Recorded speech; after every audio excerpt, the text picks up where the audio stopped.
The photographs show some of the dead. Hundreds of people gather to mourn the victims of landslides in the surrounding mountains. They were swept away, buried under thousands of tons of mud and rock.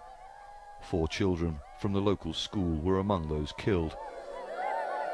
Balete Balcha lost 5 members of his family. Their death was horrible and totally unexpected. We've seen a lot of people die, but this is especially tragic because it was so sudden. These giant scars cutting through farmland and people's homes are being caused by unusually heavy rains. This is one of a number of landslides in this area that have killed dozens of people in recent weeks. Now, we've spoken to local officials. They say there are a number of people still missing, including a 10-year-old boy. They also say they're doing all they can to help, including the evacuation of villages on the surrounding hills. 80% of the topography of this area is susceptible to landslides, so we have been working on a soil and water conservation program for years.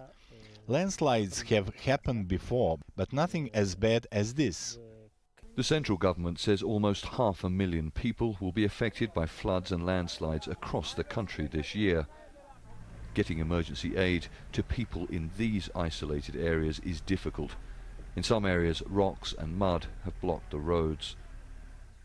Meteorologists are blaming the high rainfall on this year's particularly strong El Niño, the weather phenomenon that starts over the Pacific Ocean and affects climate and rainfall all over the world. Experts say that in other areas of Ethiopia, El Niño has caused the worst drought in 50 years.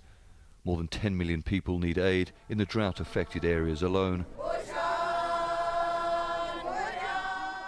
Now thousands of others living on these beautiful but suddenly deadly mountain slopes need help too. Charles Stratford, Al Jazeera, Kindo Dunai, southern Ethiopia.